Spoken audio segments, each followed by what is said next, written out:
안녕하세요. 교정정책 뉴스 아나운서 최미영입니다.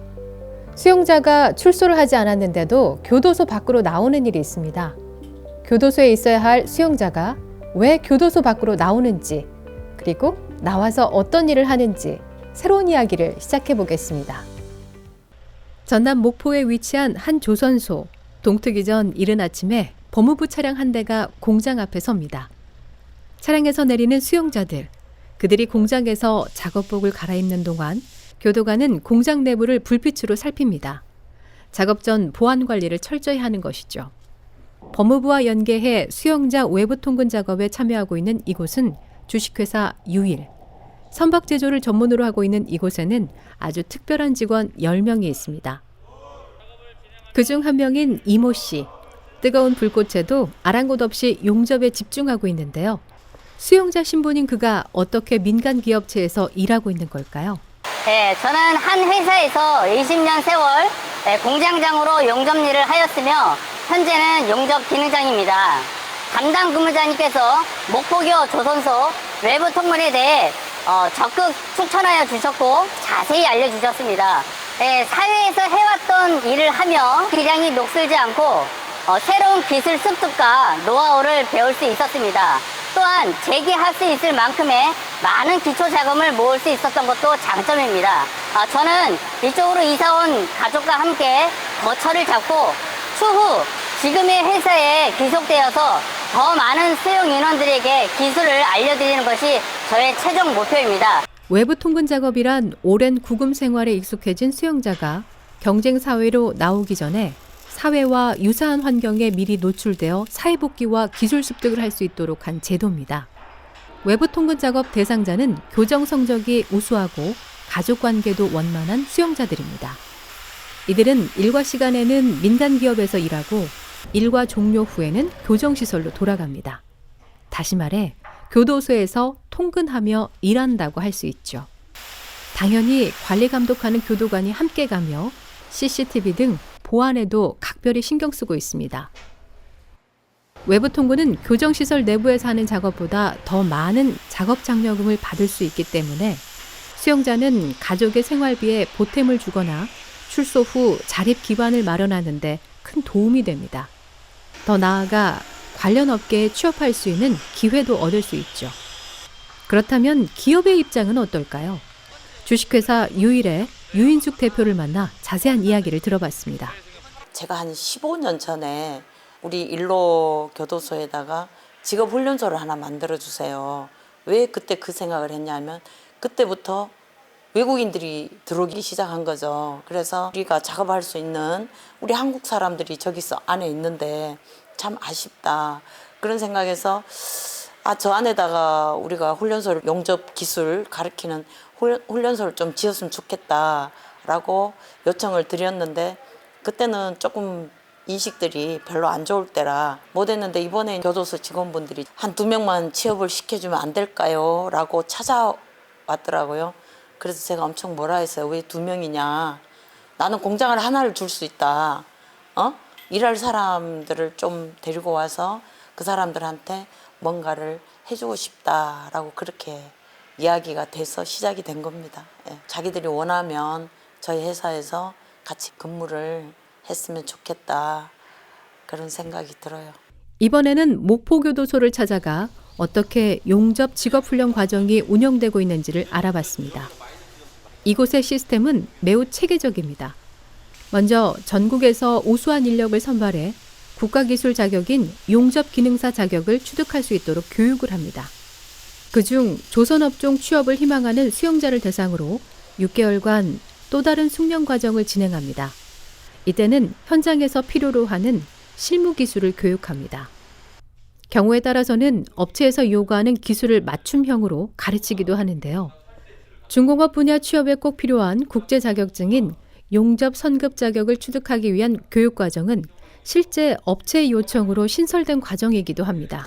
용접 과정에 입교한 수용자들이 교육에 임하는 열의가 매우 적극적입니다. 저마다 지원 계기는 다를 수 있으나 사회에 성공적으로 정착하기 위해 전문 기술 한 가지쯤은 필요하다는 공감을 모두 하고 있습니다. 특히 용접 분야는 조선 및 건설 분야에 많은 인력이 필요한 직종이기도 합니다. 목포교도소에서는 성공적인 외부 통근 작업 정착을 위해 25년도부터 용접 실무 취업 연계 과정을 운영하고 갑작스러운 결혼이 발생되면 신속히 대응할 예정입니다. 이처럼 외부 통근 작업은 수용자에게는 출소 후 안정된 자리 기반을 만들어주고 지역사회에는 부족한 일손을 도와주고 있습니다. 목포뿐 아니라 거창구치소도 농촌 일손 제공형 외부 통근 작업을 통해 벼 육묘 작업과 딸기 재배에 일손을 보탰고, 영월교도소는 벌꿀 가공 공장에, 충주구치소는 배추 절임 공장에 필요한 인력을 공급했습니다. 이 공로를 인정받아 거창구치소는 법무부 적극행정 우수상, 정부혁신 우수사례 장려상을 수상하기도 했습니다. 지역에서 겪고 있는 만성적인 인력난 해소에 큰 역할을 했기 때문이죠. 하지만 외부 통근 작업은 교정시설 운영상 오후 4시 반이면 일찍 작업을 마치고 교정시설로 복귀해야 합니다. 그래서 연장 작업이나 일반 근로자와의 협업에 걸림돌이 될 수도 있는데요. 그러한 문제를 해결한 또 다른 형태의 외부 통근 작업이 있습니다. 충남 아산에 있는 한 자동차 부품 제작 공장. 이곳에는 수용자들이 생활하는 희망센터가 별도로 마련되어 있습니다. 수용자들은 이곳에서 바로 통근합니다. 그만큼 대상자들은 더 엄격하게 선발되며 책임감 있는 생활 태도를 훈련받습니다. 희망센터는 외부 통근 작업과 지역사회 내 중간 처우가 결합된 새로운 형태의 사회적응 직업훈련 프로그램입니다.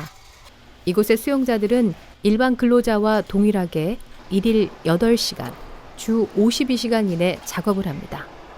오셔서 열심히 좀 생각보다는 잘해 주시니까 일단 그런 분들하고 같이 일을 하고 움직이는 걸 보면은 그런 보람을 좀 느끼고, 제일 처음에는 저기 소장님하고 재범이 자꾸 돼서 들어오는 걸 어떻게 해결하겠냐 좀 고민하시는 과정에서, 그러면은 기술을 좀 가르쳐 가지고 열심히 하면은 이제 그런 횟수가 줄지 않겠느냐. 왜 그러냐면 나오시는 분들 보면은 거의 다 가정이 없어요.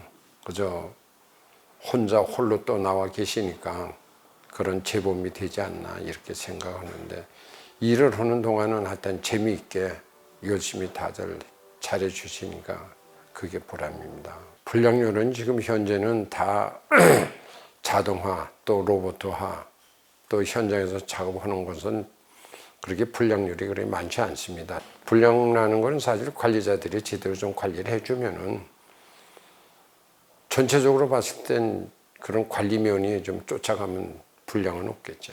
기업을 하시는 분들도 그런 분들 많이 양성을 해서 해주면은 국가의 이제 제조업에 많은 보탬이 되겠죠.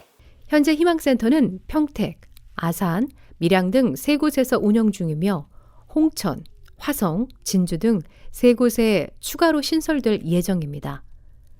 법무부 교정본부는 2023년 중소벤처기업진흥공단과 MOU를 체결하고 희망센터 신설 협력 사업을 추진해 오고 있으며 2024년 교정정책자문위원회에서 해당 주제를 논의할 만큼 희망센터 확대를 위해 노력하고 있습니다.